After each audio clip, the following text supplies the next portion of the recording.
Each week, the Stanford Graduate Program in Journalism invites an industry professional to share their insights.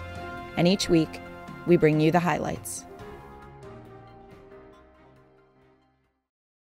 And I've had a number of positions at papers and magazines and things like that in addition, but I've also been supplemented by a lot of grants. Like, the first was with the International Reporting Project, where I sit now again, and that was to look at Muslim integration and immigration in France. And it triggered a lot of the work I've done over the last decade, which is this kind of idea of insider-outsider status, both in Europe and America. And then I've jumped from place to place, and then I ended up moving abroad and living abroad.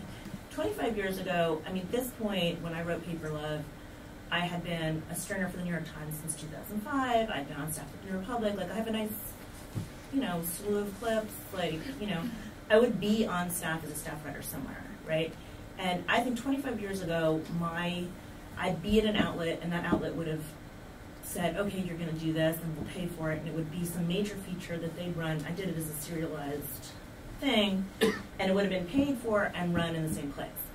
10 years ago, I think it would have been purchased by a major place and paid for, and you would have been sent. Maybe you wouldn't have been working there.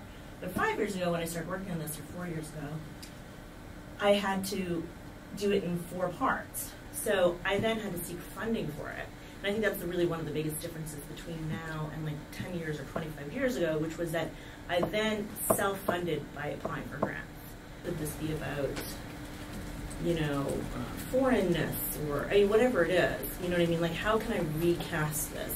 And sometimes you have to alter a pitch slightly for a bunch of different places. It's the same idea, but you're just slightly turning the dial and kind of trying to fit it into the way the magazine or newspaper works.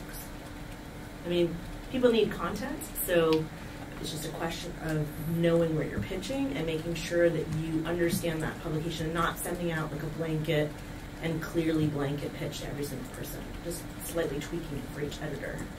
And knowing who to talk to. I mean, look at mastheads and not go to the top person or maybe even the second to the top, but find the third to the top person, the person who's likely really going to read the pitch, and call up and be like, oh, John Smith gave me his email and I lost it.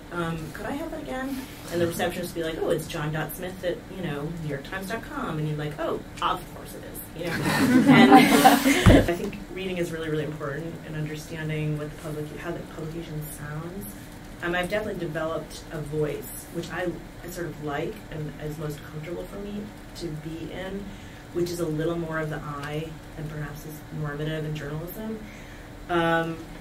The thing is that I get very involved with my subjects. I mean, I think it's both good and bad, and I actually think it's both an intimacy that helps the story along, but also you have to constantly pull back and remember you're not their friend. And I easily could have written a piece that was about the kid that got beat up and sent to the hospital and blah, blah, in this kind of relatable, personal way, and I didn't. I wrote it as a straight news story, but I had created the intimacy so that he'd talk to me more openly. I think it's really important these days to report out your arguments. I mean, much more than sometimes you'll find. I mean, it's really easy, to post anything. But I like a heavily reported argument, like where you really, really understand what it is that you're getting into. Like thinking about these things, from kind of trying to look at every argument as a little bit more multifaceted rather than black and white.